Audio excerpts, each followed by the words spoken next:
step away from the vehicle. I'm not going to keep telling you. I already told you this is my car. I just came out of the store. That doesn't mean anything. People don't just walk into places like this and get into cars like that. It's mine. Then stop moving. You're not cooperating. Take your hand off me. I'm then not do exactly what I say. Slowly. No sudden movements. I'm getting my ID. You asked for it. Keep your hands where I can see them. Don't try any. It was supposed to be a normal shopping trip until Sheriff Colter Briggs walked up to a black woman loading her bags into a Lamborghini, and within seconds, the situation turned confrontational. Before we go any further, comment where in the world you are watching from and make sure to subscribe because the next story is one you don't want to miss. Sheriff Colter Briggs was 42 years old, with over 15 years in law enforcement, most of that time spent patrolling upscale areas like Plano's Legacy West district. He was known among some residents as proactive, but among others, especially minorities, his reputation was different. There had been multiple complaints over the years, unnecessary stops, aggressive questioning, and a pattern of singling out individuals who didn't look like they belonged. None of those complaints had led to formal discipline, but the pattern was there. That pattern showed itself again that afternoon. Briggs had been sitting in his patrol vehicle across from a row of high-end stores when he noticed a black woman stepping out of one of the retail shops carrying shopping bags. His attention stayed on her longer than it did on anyone else walking through the area. She moved toward a black Lamborghini Urus parked along the curb. From where he sat, he watched her unlock the vehicle and open the rear door. She began placing her bags inside without hesitation, like it was routine. That was enough for him. He stepped out of his vehicle and started walking toward her. By the time he got close, she had already positioned the bags neatly inside and was about to close the door. "You mind telling me whose car this is?" His voice came in sharp, without greeting, without introduction. The woman paused slightly, then turned her head toward him. She didn't look surprised, just alert. "It's mine," she said calmly. Dr. Amara Vance was 34 years old, a federal agent with years of field experience handling high-pressure situations. She was used to reading people quickly, especially when their tone didn't match their authority. Off-duty that day, she had stopped by Legacy West for a brief shopping run before heading home. From the moment Briggs spoke, she had already assessed the situation. His tone wasn't neutral, it wasn't routine. It was accusatory. Briggs stepped closer, his eyes moving from her to the car and back again. "Your name?" he said. Amara didn't answer immediately. "Is there a reason you're asking?" she replied. That's where his posture changed. He squared his shoulders and closed the distance between them. "Yeah," he said, "because this doesn't look right." Amara turned fully toward him now. "What doesn't look right?" she asked. Briggs gave a short, dismissive look. "You standing here loading up a car like this," he said, gesturing toward the Lamborghini. "That's what." A couple walking past slowed slightly, sensing tension, but kept moving. Amara didn't acknowledge them. "I just came out of the store. If you have a question, ask it directly." Briggs took another step forward, now close enough that his presence felt deliberate. "I am asking directly. Whose vehicle is this?" "I already told you, it's mine," Amara replied. "And I'm telling you that's not enough," he replied. Amara let out a controlled breath. "Are you detaining me?" she asked. Briggs tilted his head slightly, almost like he found the question annoying. "Right now, I'm trying to figure out what's going on, and the way you're acting isn't helping your situation." "The way I'm acting?" she repeated. "Yeah, defensive, evasive." Amara's expression didn't change. "I answered your question. You just didn't like the answer." That's when Briggs reached out and grabbed her arm. The grip was firm, unnecessary, and clearly meant to assert control. "I said step away from the vehicle," he repeated, louder this time. A nearby shopper slowed down, phone slightly raised. Amara looked down briefly at his hand, then back up at him. "Take your hand off me," she said. Briggs held on for a moment longer. "Not until you cooperate," he said. "I am cooperating. You're escalating." There was a brief pause. Then he released her, but only to reposition himself near the driver's side door. "Do you have ID?" he asked. "Yes," Amara said. "Then get it, slowly." The second patrol unit had now entered the lot and parked at a distance. People were watching now, some openly, some pretending not to. Amara turned back toward the vehicle. She opened the rear door again and reached inside her bag. Briggs's voice came sharper this time. "Careful, keep your hands where I can see them." Amara didn't respond. Her movements remained steady. She reached deeper into the bag, paused briefly, and began pulling something out. Amara's hand came out of the bag holding a slim black wallet. She didn't rush, she didn't hesitate either. Just as she began to open it, Briggs stepped in closer, his voice sharper than before. "Stop right there." Amara froze mid-motion and looked at him. "It's my ID," she said. "I didn't tell you to reach that far in," Briggs replied. "Keep your hands where I can see them." "I asked for identification," she said, keeping her tone level. "That's what I'm getting." Briggs shook his head, already irritated. "You're doing too much. Close the bag." Amara stared at him for a second, then slowly lowered the wallet slightly but didn't put it away. "You want my ID or not?" she asked. "I want you to follow instructions," Briggs snapped. A few feet away, someone had fully stopped now, phone raised at chest level, clearly recording. Briggs noticed, but instead of backing down, his tone got louder. "Step away from the vehicle, now." Amara exhaled quietly and stepped back, creating a small gap between herself and the car. "Thank you," Briggs said, though his tone didn't match the word. "Now set the bag down." Amara placed the bag gently on the ground. "Open it," he said. She looked at him. "For what reason?" she asked. Briggs let out a short laugh, more irritation than humor. "You really like asking questions. Open the bag." Amara didn't move. "Are you searching my property?" she asked. "I'm telling you to open it," Briggs replied, his patience clearly thinning. "You're doing too much." Amara stared at him for a second, then slowly lowered the wallet slightly, but didn't put it away. "You want my ID or not?" she asked.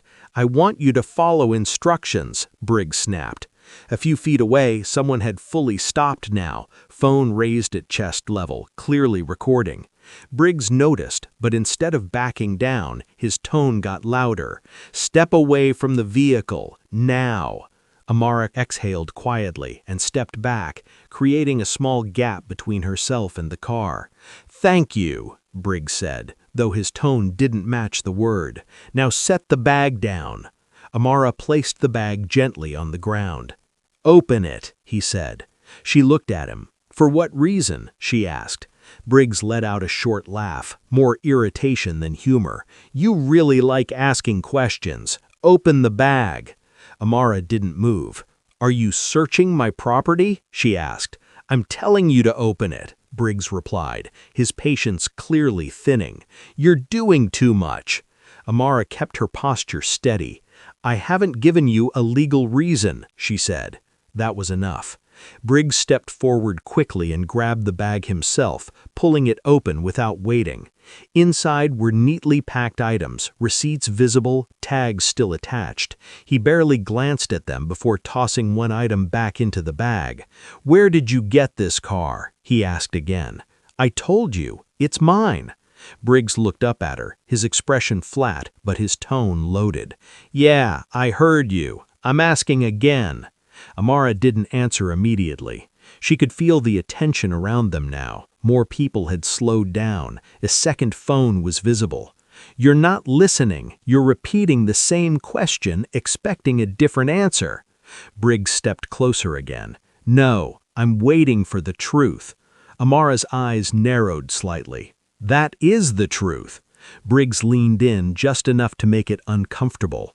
"People don't just walk into places like this and walk out to cars like that." There it was. Not said directly, but clear enough. Amara held his gaze. People like who? She asked. Briggs didn't answer that. Instead, he turned slightly and spoke into his shoulder radio. "Dispatch, I need a plate check," he said, reading off the Lamborghini's plate number. Amara watched him, expression controlled, but her patience was wearing thin. "You're running my vehicle without cause," she said. Briggs ignored her. "Stand by," he added into the radio. A moment of silence passed. Then he looked back at her. "Where's your proof of ownership?" he asked. "In my possession," Amara replied. "Then show it," he said. She lifted the wallet slightly again. "I was trying to," she said.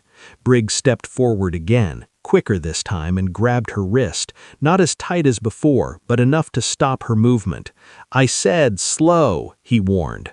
Amara immediately pulled her hand back. "Stop touching me," she said, her voice firmer now. Briggs didn't back off. "Then stop reaching without instruction," he shot back. "I am following your instructions. You keep changing them." For a second, they just stood there, both holding their ground. Then Briggs made another move. He reached for her arm again, this time trying to guide her away from the car more forcefully. Amara resisted, not aggressively, but enough to stop him. "Do not put your hands on me again," she said. Briggs' expression hardened. "Or what?" he asked. Amara didn't answer that. Instead, she took a small step back on her own. "I'm complying. You don't need to force anything." Briggs looked at her like he didn't believe a word she was saying. Behind him, the second officer, Deputy Ellis Cade, had stepped out of his vehicle, but hadn't approached fully. He was watching, reading the situation. "Everything good?" Cade called out. Briggs didn't look back. "Yeah, I got it." Cade didn't move closer, but he didn't leave either. Amara noticed him briefly, then returned her focus to Briggs. "Is there anything else you need?" she asked. Briggs ignored the question. Instead, his radio crackled. "Plate comes back registered. Registered owner matches—" Briggs cut it off quickly. "Copy," he said, lowering the radio before the full response came through. Amara caught that. "You didn't let them finish," she said. "I heard enough," Briggs replied. "No, you didn't." Briggs stepped closer again, lowering his voice slightly. "You think you're smart. You think you can talk your way out of this." Amara looked at him steadily. "I'm not trying to talk my way out of anything. I'm trying to understand why you're still here." That hit a nerve. Briggs' tone shifted again, more aggressive now. "Because something about this still doesn't add up," he said. Amara shook her head slightly. "No, something about me doesn't add up to you." Briggs didn't respond to that. Instead, he gestured toward her bag again. "Take out your ID, slowly." Amara held his gaze for a moment. Then, without breaking eye contact, she reached into her bag again. This time, she moved even slower. Briggs watched every movement closely, his stance tense. "Easy," he said. Amara pulled the wallet out again. Her fingers opened it deliberately. She slid something from inside and held it just out of his reach. "You might want to look at this carefully." Briggs didn't take it immediately. Instead, he looked at her face first, like he was trying to read whether this was another attempt to stall. "Move your hand closer," he said. Amara didn't step forward. "If you want to see it, you can step closer," she replied. That hesitation, even for a second, showed the shift beginning. Briggs stepped in and took the wallet from her hand. He flipped it open quickly, expecting a driver's license. What he saw instead made him pause. Not dramatically, not all at once, just a slight pause, long enough to register. His eyes scanned it again, then again. The badge was clear, Federal Bureau of Investigation. The name matched, Dr. Amara Vance. There was no confusion in what he was looking at. For the first time since the interaction started, Briggs didn't speak immediately. Amara watched him closely. "Take your time," she said. Briggs looked up at her. His expression hadn't completely changed, but the certainty in it was gone. "You carry that around often?" he asked. Amara didn't react to the question. "You asked for identification. That's my identification." Briggs closed the wallet halfway, still holding it. "You could have said that earlier," he said. Amara's response came immediately. "You didn't ask the right questions earlier." A brief silence followed. Behind them, the small group of onlookers hadn't moved. If anything, more people had slowed down. Deputy Ellis Cade had stepped a little closer now, not fully involved, but close enough to hear. Briggs handed the wallet back. His movements were slower now, more controlled, but his tone hadn't softened much. "Why didn't you just lead with that?" he asked. Amara took the wallet and held it at her side. "Because I don't need to prove anything to you without cause," she said. Briggs exhaled through his nose. "You were being difficult," he said. Amara shook her head slightly. "No, I was being consistent. You just weren't listening." That landed harder than anything else she said. Briggs glanced briefly toward the Lamborghini, then back at her. The situation had shifted, but he wasn't ready to let go of control completely. "So what, you're federal. That's supposed to change something?" Amara didn't hesitate. "Yes," she said. "It should have changed your approach from the beginning." Briggs's jaw tightened slightly. Behind him, Deputy Ellis Cade spoke again, quieter this time. "Everything checks out?" he asked. Briggs didn't answer right away. Amara answered instead. "It does." Cade looked between them, then gave a small nod, but didn't step in further. Briggs shifted his weight slightly, his stance less aggressive now, but still guarded. "You still haven't explained why you're here," he said. Amara looked at him, calm but direct. "I was shopping, the same as everyone else here." Briggs gave a short, dismissive nod. "In that?" he said, glancing at the car again. Amara followed his gaze briefly, then looked back at him. "Yes," she said. Another pause. This one longer. The kind where the tension doesn't disappear, it just changes shape. Briggs looked around for a second, noticing the attention now more clearly. Phones out, eyes on him. That's when his voice dropped slightly. "You understand how this looks," he said. Amara's response was immediate. "No, I understand how you decided it looked." Briggs didn't respond to that. Instead, he reached for his radio again, but didn't press it yet. Amara watched the movement. "Go ahead, call it in properly this time." Briggs looked at her. "What's that supposed to mean?" he asked. "It means," Amara said, her tone still controlled, "you cut off your own dispatch when they started confirming ownership." Briggs didn't deny it. He just stared at her for a second, then finally pressed the radio. "Dispatch, confirm full details on that plate." A pause, then the response came through clearly this time. "Vehicle registered to Dr. Amara Vance. Status valid. No flags." Briggs lowered the radio slowly. The confirmation was now out loud, public. There was no more doubt to room. Amara took a small step forward, not aggressive, just enough to reclaim space. "Anything else?" she asked. Briggs looked at her, his expression now somewhere between frustration and restraint. For the first time, he didn't have a direct response. The control he had at the beginning of the stop was gone, but the situation wasn't finished. Not yet. Amara held his gaze for a second longer, then spoke again. "I suggest you call your supervisor." For a moment, Sheriff Colter Briggs didn't respond. He just looked at her. Not the same way he had at the beginning, not with certainty, not with control. This time, it was calculation, like he was trying to decide how far this had already gone. "That's not necessary," he said finally. Amara didn't move. "It is," she replied. "At this point, it is." Briggs glanced briefly around the parking lot again.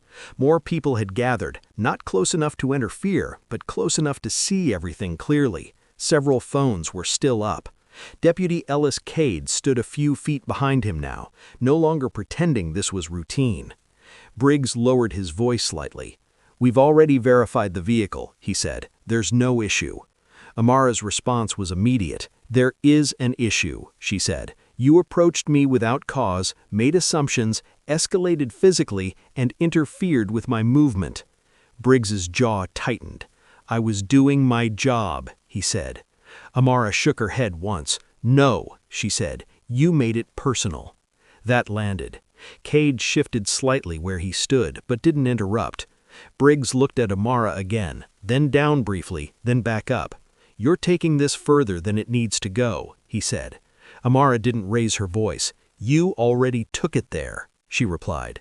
Silence. Then Briggs lifted his radio again. There was a pause, just long enough to show hesitation before he pressed it. "Dispatch," he said, requesting supervisor on scene. The response came back quickly. "Copy. Supervisor en route." Briggs lowered the radio slowly. No one spoke for a few seconds. The energy in the space had completely changed. At the beginning, it was control and pressure. Now, it was waiting. Amara stepped back toward her vehicle, but she didn't get in. She stayed beside it, composed, arms relaxed at her sides. Briggs remained where he was, but his stance had shifted, less forward, less confrontational. Minutes passed. Then a third vehicle pulled into the lot. Captain Lowell Pierce stepped out. Mid-50s, composed, measured. He didn't rush, didn't raise his voice. He walked straight toward the scene, eyes moving between Briggs, Amara, and the small crowd. "What's going on?" Pierce asked. Briggs spoke first. "Routine stop," he said. "We just confirmed—" "It wasn't routine," Amara said, calm but direct. Pierce turned his attention to her. "And you are?" he asked. Amara reached into her bag again, this time without interruption, and handed him the same wallet. He opened it. His reaction was immediate, but controlled. He closed it, handed it back to her, then looked at Briggs. "What happened?" asked Pierce. Briggs hesitated. "Suspicious vehicle," he said. "Did a check." "She was loading shopping bags into her own car," Pierce said, cutting him off slightly. "That's the suspicious activity?" Briggs didn't answer right away. Pierce waited. Then Briggs spoke again. "It didn't look right," he said. Pierce held his gaze for a second. "Didn't look right," he repeated. Amara stepped in slightly, not aggressive, just clear. "He approached me assuming the vehicle wasn't mine, ignored my responses, grabbed my arm twice, and attempted to search my property without cause." Pierce's eyes moved back to Briggs. "Is that accurate?" he asked. Briggs shifted his stance. "I was trying to verify ownership," he said. Pierce didn't respond immediately. Instead, he looked around, at the people watching, at the phones still raised, then back at Briggs. "Step aside," Pierce said. Briggs hesitated for a second, then moved a few steps away with him. They spoke quietly, out of direct earshot, but not out of sight. Amara stayed where she was, calm, still, watching. After about a minute, Pierce stepped back toward her. "Ma'am," his tone professional, "I apologize for how this was handled." Amara gave a small nod. "I appreciate that," she said. Pierce continued. "This will be reviewed, body cam footage included." Amara held his gaze. "I expect it to be," she said. Pierce nodded once. Behind him, Briggs stood still, no longer speaking, no longer in control of the situation he had started. Amara turned slightly, opened her car door, and placed her bag inside properly this time. No one stopped her. No one questioned her. Before getting in, she paused briefly and looked back toward Pierce. "That shouldn't have happened," she said. Pierce didn't argue. "No, it shouldn't have." Amara got into the driver's seat and closed the door. The engine started smoothly. Within seconds, the Lamborghini pulled away from the curb and exited the lot. The crowd slowly began to disperse. Phones lowered. Conversations started. But the moment had already been captured, and more importantly, it had been witnessed. Back in the parking lot, Briggs stood in silence as Pierce turned back toward him. The situation was no longer about a vehicle, it was about judgment, and the consequences that come with it. If this story opened your eyes, make sure you subscribe and don't miss what's coming next.